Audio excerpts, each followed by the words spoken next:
mescolati. Ok, abbiamo avuto una riunione questa mattina e poi la riunione ovviamente del Consiglio. Abbiamo riscontrato un buon clima.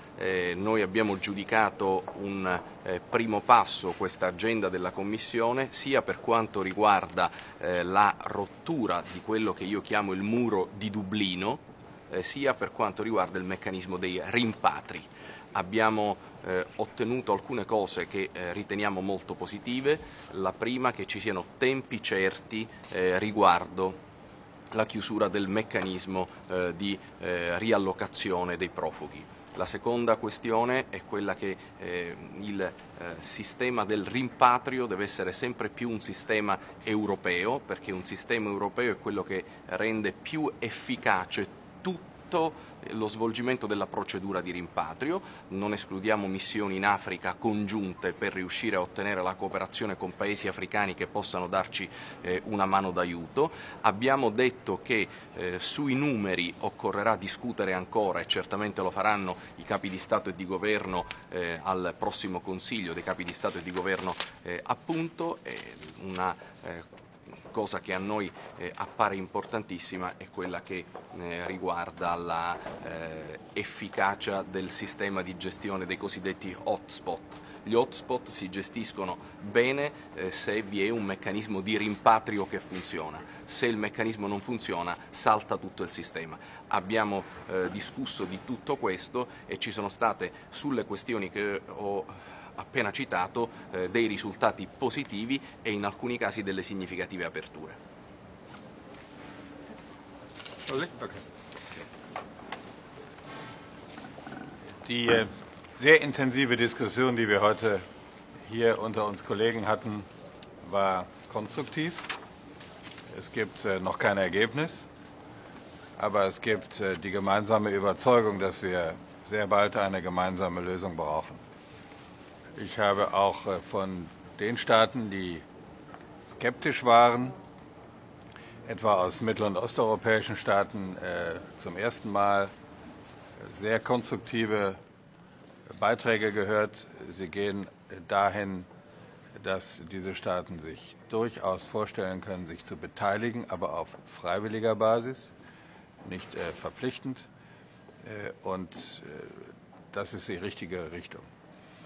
Hier stehen heute der italienische Innenminister und der französische Innenminister und der deutsche Innenminister, weil wir zeigen wollen, dass wir drei die Kerngruppe sind, die hoffentlich zu einer Lösung, gemeinsamen Lösung führen können. Die deutsch-französische Initiative hat den Weg zu einem Kompromiss aufgezeigt.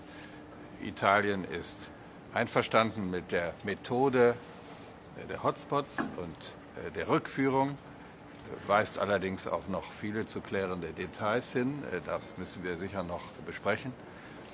Aber ohne eine Übereinstimmung von uns drei Ländern wird eine Lösung sicher schwierig werden. Und deswegen ist die gemeinsame Haltung, der gemeinsame Weg, die gemeinsame Methode, die wir ansteuern, ein Schlüssel zum Erfolg, der heute noch nicht eingetreten ist. Aber ich bin zuversichtlicher nach der Sitzung, als ich in die Sitzung gegangen bin.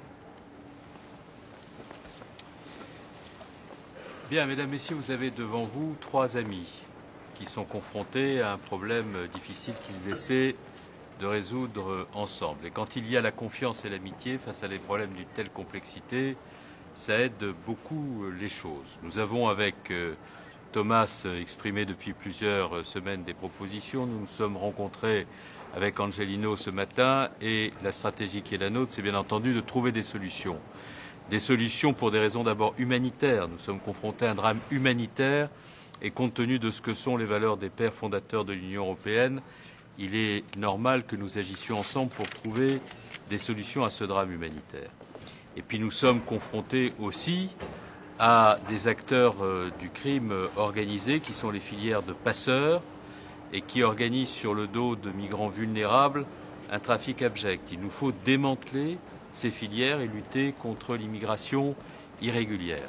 Et puis il nous faut nous parler pour trouver un dispositif européen, parce que la solution est européenne, qui s'articule autour d'un équilibre solidarité et responsabilité. Solidarité et responsabilité pour nous tous, car nous sommes tous dans la solidarité et nous devons être tous responsables. Cela ne concerne pas un pays en particulier. C'est un travail collectif que nous devons faire. Donc la France, comme l'Allemagne, et nous sommes d'accord avec l'Italie parce que nous devons l'aider, disent oui au dispositif de relocalisation et de réadmission. Nous comprenons que pour que ces hotspots se mettent en place, il faut qu'il y ait un engagement de l'Union européenne et qu'il y ait un dispositif de retour des migrants irréguliers. Et nous y tenons, nous aussi, parce que sinon il n'y aura pas de soutenabilité de l'accueil des réfugiés et nous sommes désireux d'agir ensemble en très étroite relation avec les pays de provenance pour atteindre ce but. Et nous allons continuer à travailler au cours des prochains jours pour consolider ce projet ensemble dans la confiance et dans la volonté de faire en sorte que l'Europe soit forte de la réponse qu'elle apportera à cette question. Enfin, je veux terminer sur un point sur lequel vous écrivez beaucoup et commentez beaucoup et qui concerne ce qui se passe à Vintimille. À Vintimille, la situation est difficile pour l'Italie et elle est difficile pour la France. Et il n'y a pas la France face à l'Italie ou l'Italie face à la France dans une relation d'incompréhension. Il y a une volonté de travailler ensemble. Nos administrations travaillent ensemble, d'arrache-pied tous les jours. Et nos coopérations sont fortes pour essayer de faire en sorte que nous puissions appliquer les règles de l'Union européenne scrupuleusement, mais là aussi en étant dans la solidarité et dans la compréhension. Et nous nous sommes parlé très franchement de ce sujet avec Angelino et les choses progressent sur toutes ces questions de façon positive.